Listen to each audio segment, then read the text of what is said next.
Fala galera, trazendo aqui mais um vídeo pra vocês. Dessa vez galera, vou estar trazendo aqui pra vocês como você ter todas as skins do Agar.io sem precisar baixar nada. Então vamos lá. Aqui vocês vão no Google aplicativos, apps. Aí vocês vão entrar em um Web Store. Vocês vão colocar em extensões, procurar aqui, ó, Agar.io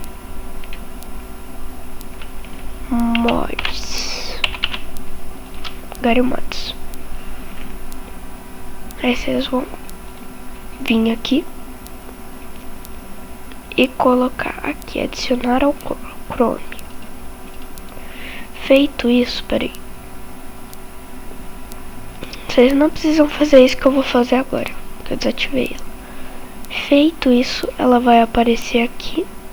Não precisa fazer isso que eu fiz agora, porque eu tinha desativado. Não precisa. Ela vai aparecer aqui. Aí vocês vão pro seu Agar.io.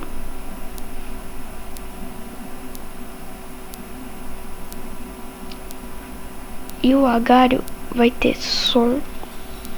Pode tirar o som, deixar mais baixo. Aqui é o som do jogo que você vai poder ter. Você vai aqui, ó, pra você pegar skin, more skin. Você vai poder escolher um monte só.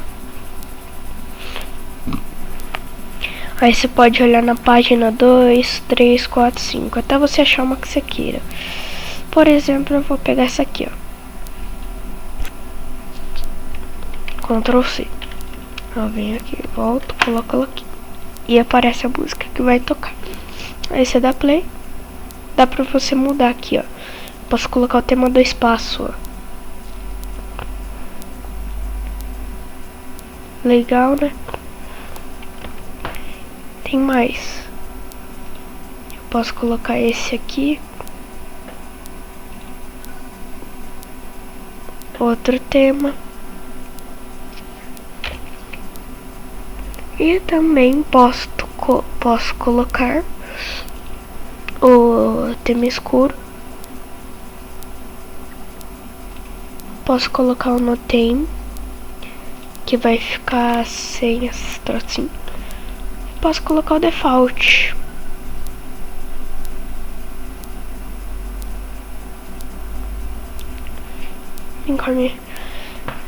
Então, aqui, o tutorial é esse, galera. É bem simples mesmo.